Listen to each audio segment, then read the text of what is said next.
Hi hello నమస్తే welcome to mister Rama media. నేను మీ anchor Ramavath. చంద్రబాబుపై ప్రజల్లో నమ్మకం తగ్గిపోతుందా? ఎస్, ప్రస్తుతం ఇది ఈ వీడియో అండ్ ఈ అంశం గురించి క్లియర్గా మనం ఈ వీడియోలో డిస్కస్ చేయబోతున్నాం.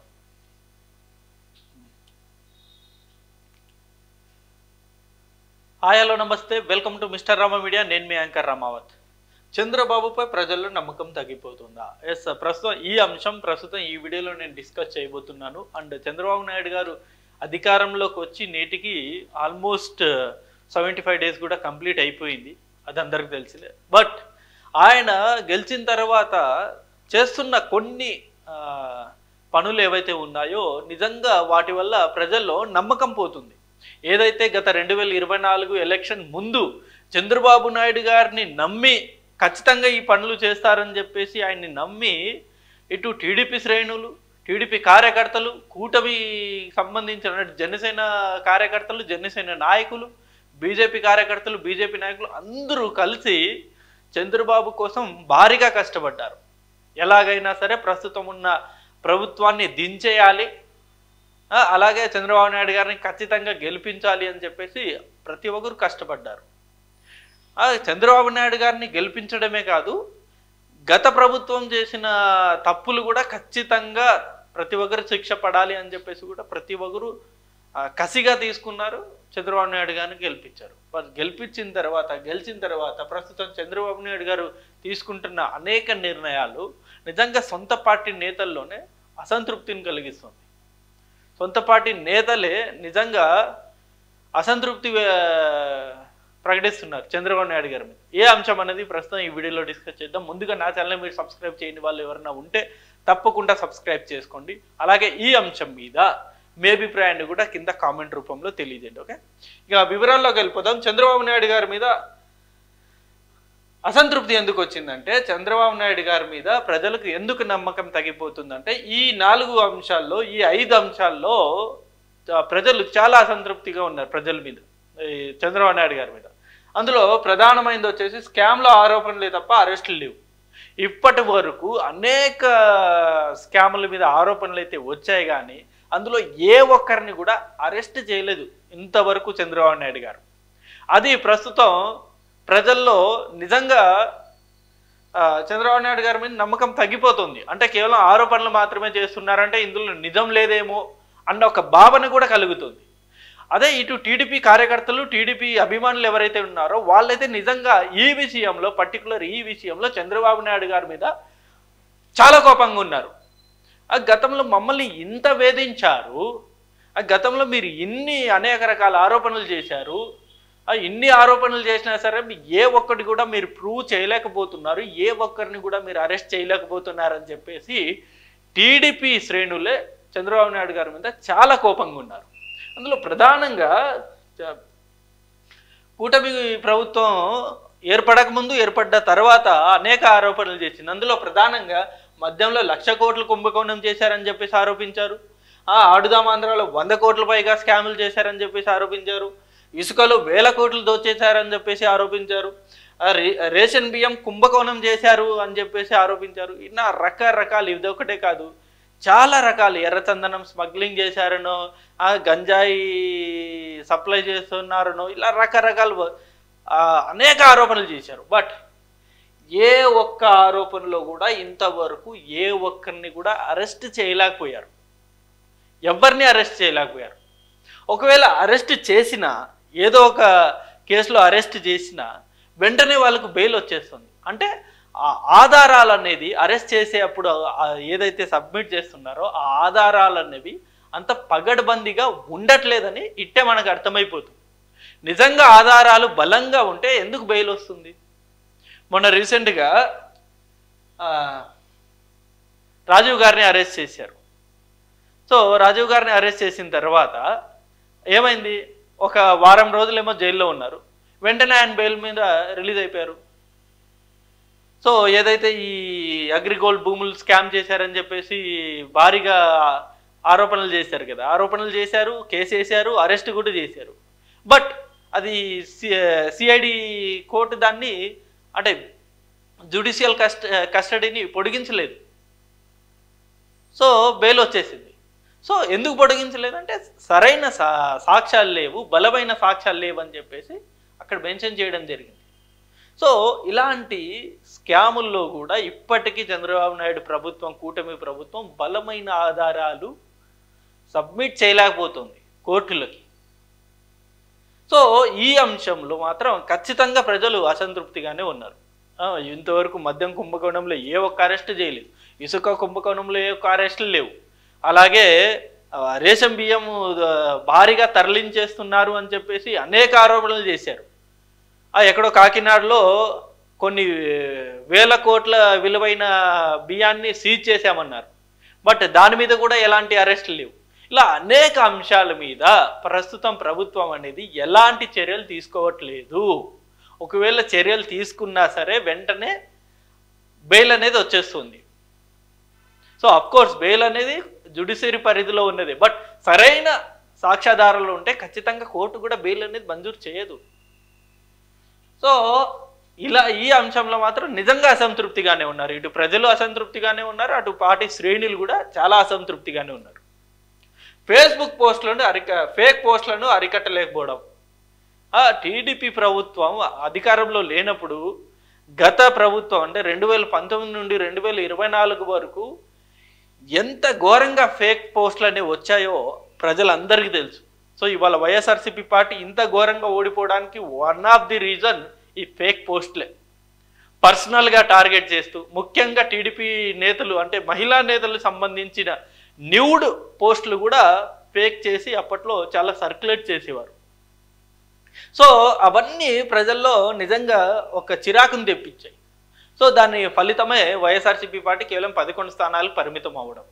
సో అది కూడా ప్రజల్లో నిజంగా ఈ ఫేక్ పోస్టులు కూడా ఇక అరికడతారు అని చెప్పేసి అది కూడా భావించి కుటుంబ ప్రభుత్వానికి అధికారంకి ఇస్తే ఇవాళకి కూడా ఆ ఫేక్ పోస్టులు అనేవి స్టిల్ ఇంకా కంటిన్యూ అవుతూనే ఉన్నాయి. ఏ ఒక్కరి మీద కూడా చర్యలు తీసుకోవట్లేదు. ఏ ఒక్కరి మీద కూడా పర్సనల్గా టార్గెట్ చేసి కామెంట్ చేస్తున్నా సరే ఏ ఒక్కరి మీద కూడా చర్యలు తీసుకోవట్లేదు.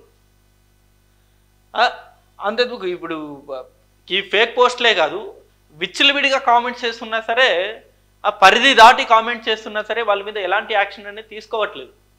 ఇప్పుడు వైఎస్ఆర్సీపీ పార్టీలో నాగార్జున యాదవ్ ఉన్నారు. ఆయన గతంలో విపరీతమైన కామెంట్స్ అనేది చేశారు. సో ఆయన విపరీతమైన కామెంట్స్ అనేది చేశారు. ఆయన్ని అరెస్ట్ చేస్తారు, ఖచ్చితంగా జైల్లో పెడతారు అనుకుంటే ఆయనకి ఏది 41A నోటీస్ ఇచ్చి పంపించేశారు.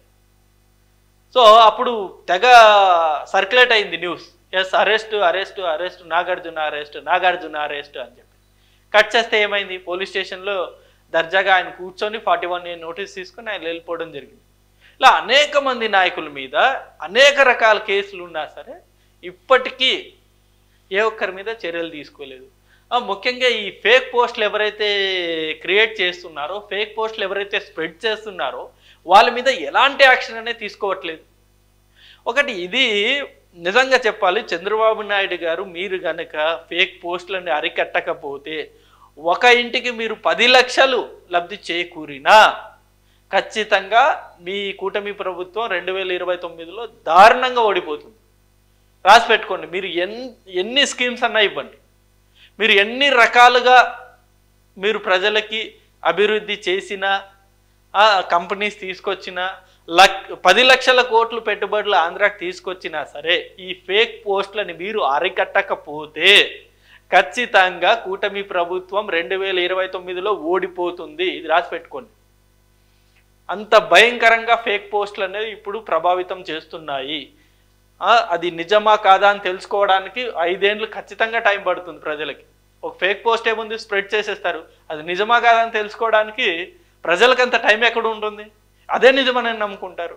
సో మీరు కనుక ఈ ఫేక్ పోస్టులను అరికట్టకపోతే భారీ మూల్యం చెల్లించుకుంటారు. ఇది మటుకు వాస్తవం. యథేచ్ఛగా అధికార దుర్వినియోగం. ఇప్పటికీ అధికారులు కూడా స్టిల్ ఇంకా చంద్రబాబు నాయుడు గారి కంట్రోల్లోకి రాలేదు. దానికి బెస్ట్ ఉదాహరణ అనేక ఆఫీసుల్లో ఫైల్ దగ్గమవుతున్నాయి. ముఖ్యమైన ఫైల్స్ అన్నీ కూడా ఇప్పుడు కాలిపోతున్నాయి. ఎక్కడెక్కడో పోలవరం అంటారు, మదనపల్లి అంటారు, ఇంకో దగ్గర అంటారు, చాలా రకరకాల ప్లేసెస్లో ఈ ఫైల్స్ అనేవి తగలబడుతూనే ఉన్నాయి. సో తగలబడుతున్నాయంటే అక్కడున్న అధికారులకి నిజంగా ఆ భయం అనేది లేదు.